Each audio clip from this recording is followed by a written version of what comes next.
2017 est une année déterminante pour l'avenir de la France et du commerce de gros et international. Les décisions qui vont être prises aujourd'hui auront un impact demain.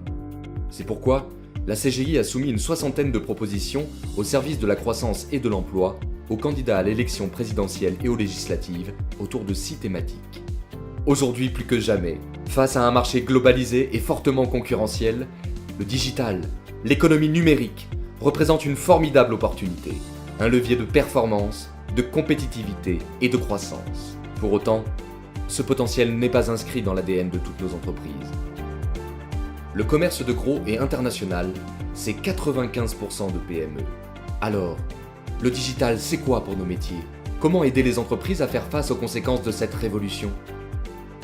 Donner une meilleure lecture économique et RH de la révolution numérique pour améliorer les pratiques, augmenter les compétences et former. C'est l'objet de l'étude menée actuellement par la DGE, CGI et Intergros et dont les résultats définitifs seront rendus l'année prochaine. Réunir le monde éducatif et professionnel à l'occasion des rencontres CGI à Marseille. Les dernières ont eu lieu en juillet 2016, autour du thème « Digitalisation et logistique durable » avec notamment Nicolas Collin, fondateur de The Family Les Barbares Attaques, et Olivier Girard, Managing Director chez Accenture, qui sont intervenus sur les conséquences pour les acteurs du commerce B2B. Accompagner les dirigeants des entreprises du commerce de gros et international. 3 fois par an, le club des dirigeants, organisé par la CGI et le cabinet de conseil en stratégie Oliver Wyman, permet aux acteurs d'échanger sur l'impact du digital dans leurs entreprises. Cette année, c'est aussi l'occasion pour la CGI de se mettre en ordre de bataille pour épauler les PME et les grands groupes sur le sujet sensible et actuel de la cybersécurité et travailler sur la numérisation des factures. Notre enjeu, comment bien gérer l'impact de la transformation numérique dans l'entreprise et conduire les changements. La deuxième révolution RH après l'industrialisation, la montée en puissance des régions. Aujourd'hui, on compte près de 120 000 entreprises du commerce de gros réparties sur l'ensemble du territoire. Regardons de plus près ce qui se passe en région. En livrant partout en France, les grossistes constituent une aide au maintien de la vie économique locale et impulsent une dynamique positive sur l'emploi en région. Prenons l'exemple des campus des métiers. Créés à l'initiative du ministère de l'Éducation nationale, de l'enseignement supérieur et de la recherche et des régions. Ils regroupent des établissements d'enseignement secondaire et d'enseignement supérieur, de formation initiale ou continue, et sont construits autour d'un secteur d'activité d'excellence correspondant à un enjeu économique national ou régional, soutenu par la collectivité et les entreprises. Le campus de Montpellier et le campus de Marseille, soutenus par la CGI, ont été labellisés et 3 autres projets sont en validation. Plusieurs fois par an, la CGI organise des rencontres régionales pour présenter le secteur aux étudiants et professeurs. En février 2017, c'est à Marseille, à l'occasion de la finale régionale PACA des trophées de l'excellence commerciale, que plus de 1000 jeunes se sont rassemblés avec enthousiasme. La notion d'économie circulaire est également présente dans le quotidien des grossistes. Soucieux et impliqués dans la notion de développement durable et d'économie verte, ils sont au cœur des plans régionaux de gestion et de prévention des déchets.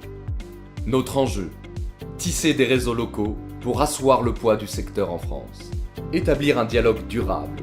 La CGI, c'est une quarantaine de fédérations, représentant autant de secteurs d'activité et de filières.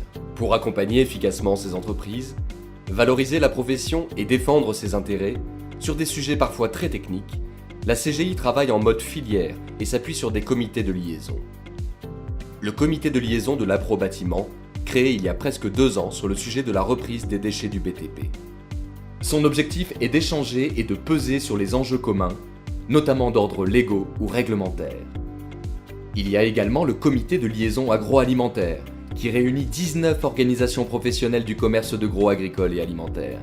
Il se réunit lui aussi pour traiter de sujets d'intérêt commun. Il s'agit d'un lieu d'échange et de débat avec d'autres organisations professionnelles du secteur agroalimentaire. Autres objectifs, valoriser le rôle des grossistes dans la commercialisation de produits locaux en RHD ou encore anticiper les comportements alimentaires de demain. L'international n'est pas en reste, avec son comité de liaison internationalisation des entreprises, pour aider les PME du secteur à se lancer à l'international. Quel que soit le domaine, la CGI place le dialogue filière au cœur de son action. La problématique de la requalification des bâtiments logistiques et de stockage en immobilisation est exemplaire de l'action collective et intense conduite par la CGI sur des sujets clés pour la défense de la profession, en lien avec des organisations professionnelles partenaires du BTP, des transports et de la logistique. Les actions collectives menées dans le cadre de la loi Macron ou de la loi Sapin 2 sont elles aussi un bel exemple d'actions menées avec notre amont et notre aval. Tout comme la réalisation des guides marchés publics à destination des acheteurs avec l'association pour l'achat dans les services publics. Créer des relations durables, c'est enfin savoir engager un dialogue pérenne avec les partenaires sociaux dans le cadre des négociations collectives. Rappelons que la CGI est au cœur des négociations sociales et s'applique à organiser un dialogue social permanent, constructif et dynamique entre les différents partenaires. Dans le périmètre de la CGI, on compte 15 conventions collectives et la Confédération est en charge de 4 d'entre elles. Cette année a été marquée par un rythme soutenu des négociations, des échanges en cours sur les salaires, les forfaits jours et sur la formation professionnelle. Rappelons que sur beaucoup de ces sujets, la CGI travaille de concert avec le MEDEF. Enjeu: construire des relations durables avec notre amont et notre aval. L'emploi. Le commerce de gros et international, c'est 1 million de salariés et 90 000 recrutements par an.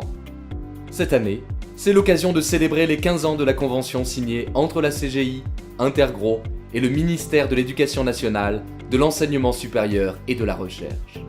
Quelles sont les actions menées dans le cadre de cette convention ? Faire connaître le commerce de gros et international, ses métiers et ses formations, aux jeunes, aux demandeurs d'emploi et aux représentants de l'éducation nationale et de l'enseignement supérieur. La communication autour de l'emploi et de la formation ne s'arrête pas là. Tout au long de l'année, la CGI et Intergros prennent la parole via leur nouvelle signature B2B My Job, le site myb2b.fr et l'application mobile. Il y a aussi le programme court et la campagne de pub télévisée diffusée sur les chaînes du groupe Canal+, qui promeut avec humour l'emploi dans le secteur. D'autres actions sont menées pour la formation initiale, notamment les relations écoles, les trophées de l'excellence commerciale, NetInvet, le réseau de formation européen, la présence au Mondial des métiers. Et de belles initiatives verront le jour pour 2017-2018, comme le Train de l'emploi, opération orchestrée par la SNCF, et grâce à laquelle B2B My Job aura un wagon dédié au commerce de gros et international. Et aussi le lancement du site internet b2benregion.fr, vitrine des actions de proximité de B2B My Job. 2018 sera aussi l'occasion de présenter un kit pédagogique à destination des collégiens et des lycéens. Mais la formation, c'est aussi la formation continue. Et sur ce sujet, la CGI peut s'appuyer sur l'organisme paritaire collecteur agréé Intergros et sa large palette de formations destinée aux professionnels du commerce de gros et international. Soulignons aussi que la branche des commerces de gros a développé une politique performante en matière de certificats de qualification professionnelle. Plus de 1500 certificats de qualification professionnelle ont ainsi été délivrés depuis leur création, et 2 nouveaux verront le jour cette année. Enfin, CGI Campus, l'Institut de formation CGI, délivre toute l'année des formations en droit social, ressources humaines, économie. À l'heure du renouvellement des générations, la problématique de la transmission d'entreprise est cruciale pour les chefs d'entreprise du commerce de gros, qui sont à 95% des PME. C'est pourquoi la CGI va accompagner les dirigeants dans la démarche. Notre enjeu: former les salariés aux métiers de demain, attirer les talents.